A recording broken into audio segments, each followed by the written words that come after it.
Ojo cedhak kebo gupak. Pitutur kuno di Jawa yang memiliki arti sangat mendalam. Jangan berdekatan dengan yang berbau kotor. Makanya, dalam bergaul, carilah teman yang baik. Hindari berteman dengan yang tidak baik. Konsep ini adalah ajaran untuk berhati-hati dalam bergaul. Mencari teman-teman yang baik, berada di lingkungan yang baik, akan memberikan efek positif kepada diri kita.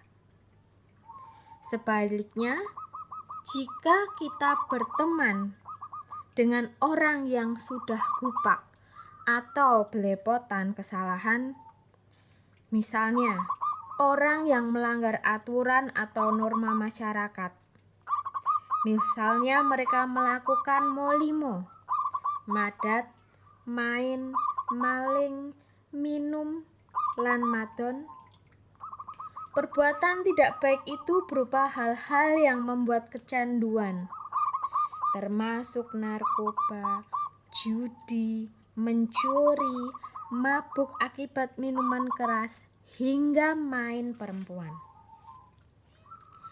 Apabila dekat dengan orang-orang seperti itu, sangat besar kemungkinan kita akan terkena peluang melakukan perbuatan buruk serupa.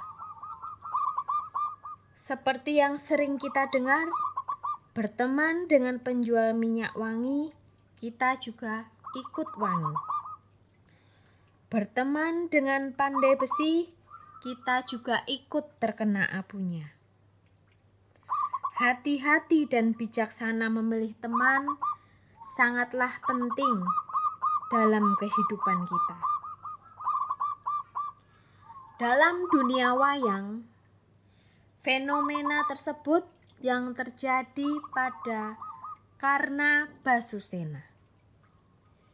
Kesatria dari bibit dan bobotnya sangat berkualitas.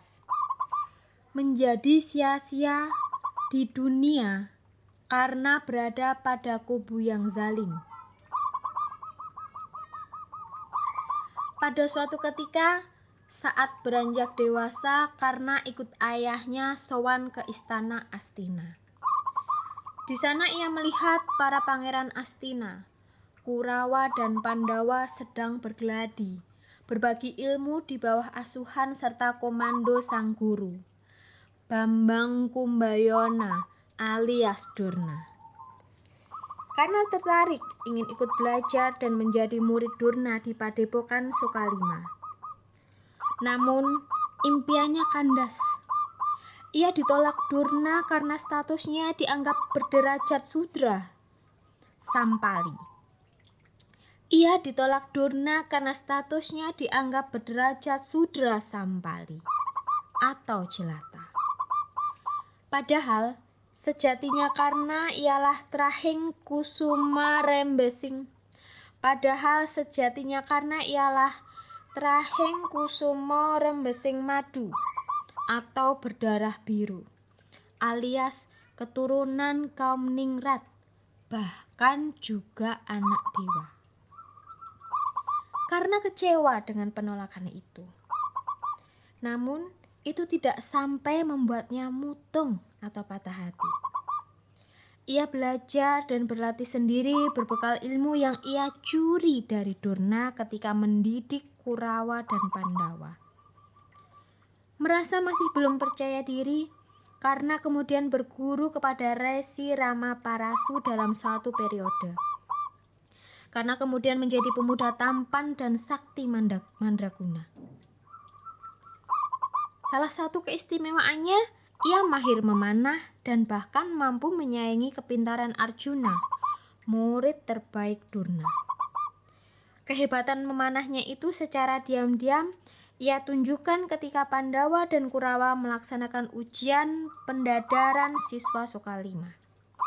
Semua terkesima, termasuk Durna.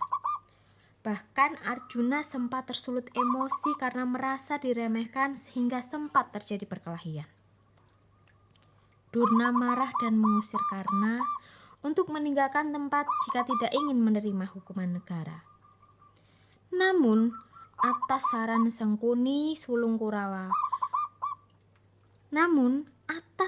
Sangkuni, Duryudana, sulung Kurawa malah merekrut Karna sebagai saudara Kurawa. Karna berpihak kepada Kurawa. Karna berpihak pada sesuatu yang jelek. Berpihak pada kaum yang merebut kekuasaan Astina dari tangan Pandawa. Karna berakhir dengan kezaliman